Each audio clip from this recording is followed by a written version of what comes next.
Allez,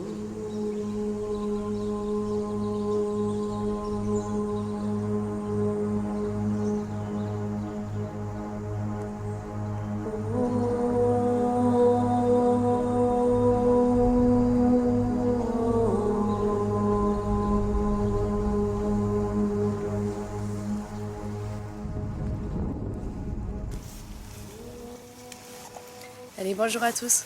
Aujourd'hui, je vais essayer de vous raconter un petit peu ce qui se passe et tirer les leçons de la vie, de ce qui peut se passer de grandiose en fait dans la vie, et en fait vous partager cette expérience que j'ai avec Natsu.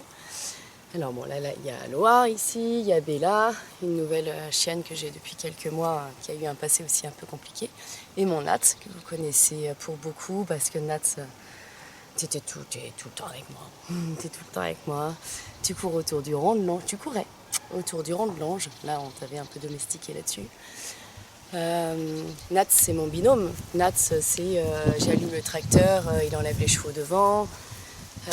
Nats, c'est il y a un cheval qui déconne, il va le voir en disant hey gars, vas-y, fais quelque chose, mais fais pas ça quoi.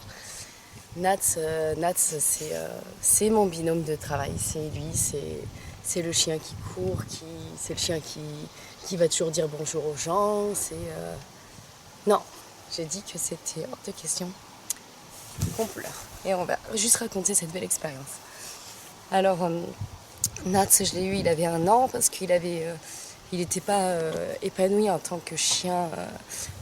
La première année, il pouvait pas avoir sa vraie vie de chien. La vie, franchement, je pense que tu as eu la vie parfaite, Nats. Tout le temps en liberté, je l'ai pris quelques fois en laisse, et voilà. Mais tout le temps en liberté, avec les chevaux, dehors, tout le temps, on est tout le temps ensemble, en fait. Je les enferme pratiquement jamais. Bon, voilà, on vit la vie ensemble, en fait. Et Nat, c'est jeune, il a 1 an de plus que mon fils, donc là, il a 8 ans. Et donc il y a quelques mois, il s'est pris un coup de pied dans la tête, ce qui n'a rien à voir avec ce qui se passe aujourd'hui, mais déjà, la vie m'avait envoyé un truc où « Ah, qu'est-ce que j'aime ce chien, mon Dieu, j'aime tous mes chiens. Oh mon Dieu, que j'aime tous mes chiens. » Ça, c'est sûr que j'aime tous mes chiens. Mais Nat, c'est moi, et Alois, tu n'écoutes pas tout ça, en fait. C'est juste là, c'est mon expérience avec Nat. Et déjà, voilà, ça m'avait rapproché de ça. Et là, aujourd'hui, j'ai appris...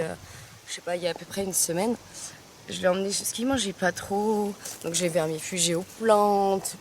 Voilà, j'ai vermifugé après chimiquement. Je lui ai refait sa flore intestinale. Alors, je lui ai refait sa flore. Je sais que tu vas être là, toi. Je lui ai refait sa flore intestinale. Je me suis dit, il mange pas trop, mais il mangeait par préférence en fait. C'était petit à petit en fait. Il mangeait donc au début normalement, après de moins en moins. Donc il perdait un peu de poids. Donc en fait,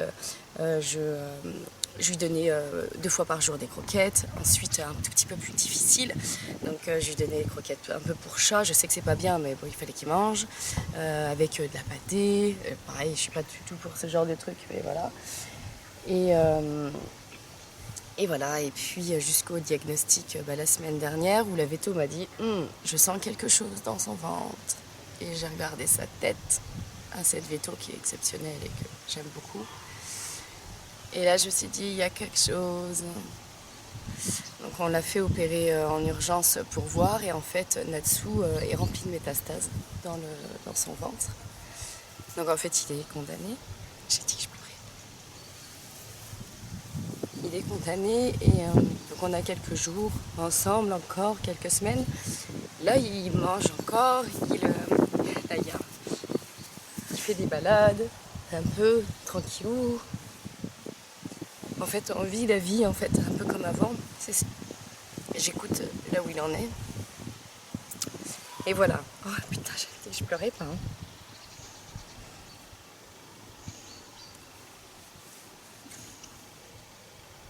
En fait, c'est hyper égoïste tout ça, quoi. Parce que là, je pleure en imaginant que j'essaye de vivre en conscience les dernières fois, en fait. Nos dernières balades, les dernières nuits ensemble, parce que du coup, maintenant, il dort avec moi, bien sûr. Tous les moments que je peux passer avec lui, je les passe. Je pars pas sans lui, je le laisse pas. Parce que je sais pas si c'est quelques jours ou 1 semaine, 2 semaines, je sais pas trop. Et en fait, dans cette expérience qui est donc, à la préparation de la mort, il y a quelque chose d'assez magique. Il y a quelque chose d'assez magique parce que ça nous remet dans cet état de grâce, comme quand il y a le passage pour la mort. J'espère que je serai là, Natsu. Je ne sais pas comment je pourrais être autre que là, mais il y a cette même puissance à vivre dans cette expérience qui est douloureuse, qui est très douloureuse et qui au final nous font prendre conscience des valeurs de la vie et de se dire mais qu'est-ce qu'il y a de plus beau que d'aimer, que d'accompagner, que de vivre la vraie relation avec l'autre et que il se passe quelque chose dans le parcours pour l'un ou pour l'autre et ça fait partie du parcours et comme ça pourrait arriver à mon fils, c'est arrivé d'ailleurs à ma mère, ces départs. Je me suis toujours dit, ce qui est plus fort que tout, c'est pas la séparation, c'est ce qu'on a vécu. J'ai vécu pleinement avec ce chien et ce que je voulais vraiment partager en fait dans cette expérience, c'est que je pense que malgré que j'avais dit que je pleurais pas et que j'essaye vraiment de vivre avec, franchement on fait plein de vidéos en ce moment avec Nats et on rigole beaucoup en fait. On rigole beaucoup, on vit beaucoup pleinement. On vit pleinement, tout, un maximum de choses. Et hier, il m'a volé une baguette de pain, j'étais juste trop heureuse, quoi. Parce qu'il se baladait avec sa baguette de pain, d'habitude, je rigolais, non, ça fait chier, quoi, non. Et puis, là, non. Et voilà. Et au-delà d'être triste parce que je serai bientôt sans lui et que j'arrive pas à imaginer aujourd'hui ma vie sans lui, mais il y aura une vie sans lui. Il y aura une vie sans toi, et peut-être c'est même moi qui partirai avant, on ne sait pas. Au-delà de ça, en fait, vraiment dire merci, quoi. Merci d'être dans cet alignement, et c'est le moment de revisiter, en fait, je pense, dans cette partie de vie où c'est pas la vulnérabilité, on est, je pense, tellement connecté à notre cœur, parce que c'est une expérience grande. C'est ce qui s'est passé pour ma mère il y a quelques années quand elle a eu son hémorragie cérébrale. J'étais dans cette puissance à vivre assez grandiose, en fait, assez en me disant c'est là, qu'est-ce que je fais avec tout ça? Et là, au jour d'aujourd'hui, qu'est-ce que je fais avec tout ça?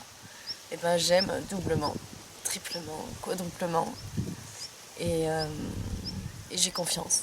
J'ai confiance à ce qui va se passer pour lui. Lui, il sera très bien après. Il sera très bien, il est très bien là maintenant.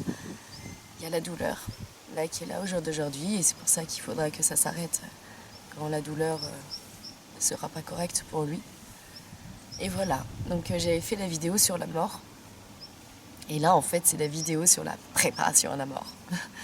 Et j'ai pas eu ça, moi, dans ma vie. La préparation, j'ai toujours eu des morts fulgurantes, des grosses morts. Mon cheval accidenté sur la route, mon premier cheval Lucky, et bam, vas-y, ma mère en hémorragie cérébrale, 7 ans d'handicap, et après, une mort. Mais c'était incroyable. J'oserais jamais raconter à la vidéo, mais sa mort était incroyable à ma mère. C'était beau, parce qu'elle est venue me parler avant, dans l'invisible. C'était tellement beau, mais c'était tellement puissant. Mais c'est toujours des morts, voilà. Et là, je suis préparée. On m'offre cette occasion de préparer. Et qu'est-ce que je fais avec tout ça? Qu'est-ce que je vais développer? Et au-delà de me remettre à redévelopper la conscience de guérison, parce que je pense que je suis une femme guérisseuse. J'ai des choses dans mon cœur, dans mes mains. Et j'ai cette aptitude et ces mémoires de guérison qui sont là très fortes. Au-delà de me remettre en fait là-dedans, eh bien, c'est déjà beaucoup, en fait. Là, je redis, c'est cette puissance à aimer. Et puis d'avoir confiance aussi que tout sera parfait, en fait. Que pour lui, ce sera parfait. Je sais que ce sera parfait parce que je ferai le maximum pour lui. Et pour moi, ce sera parfait parce que il y aura tout ce qui se passe dans l'invisible qui m'aidera, tout ce qui se passe ici sur le plan terrestre qui m'aidera. Et voilà. Mais je crois que c'est ça l'adaptation aussi à la vie. C'est ça, notre grande part. Et pas lutter. Et se laisser traverser. voilà ce partage aux gens.